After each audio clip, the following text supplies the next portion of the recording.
bad an athlete I was. And but I got it. But my mother was she was really my hero in this regard, because my mother was a professor at the University of Connecticut, and in the late 60s, the university built a fancy gym, and they wouldn't let women use the gym, even though federal funds were used to build it. So she was so mad that she started running in order to liberate the gym.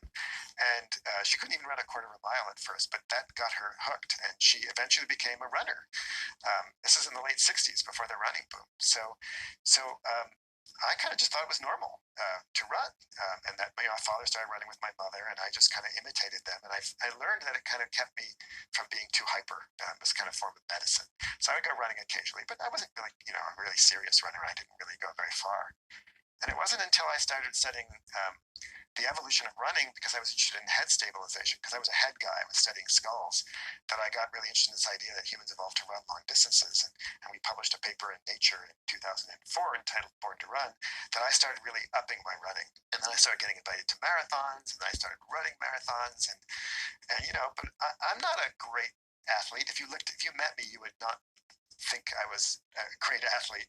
I'm not particularly fast, but I discovered that just even normal, ordinary human beings are able to be, extraordinary athletes compared to what we think we could be.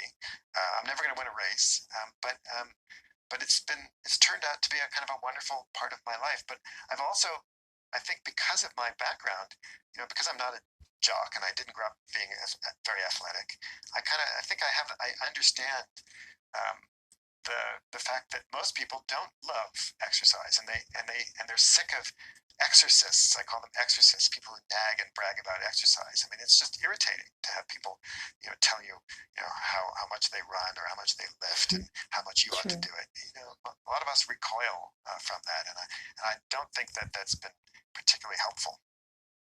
Daniel Lieberman, a pleasure to talk with you again. Thank you so much, and stay healthy, stay well. Thank you so much. I really enjoyed it too. Daniel Lieberman is a Harvard professor and the author of the new book, Exercised. After we take a short break, jazz critic Kevin Whitehead will review a new album by soprano saxophonist Jane Ira Bloom and bassist Mark Helias, recorded remotely during the pandemic. This is Fresh Air.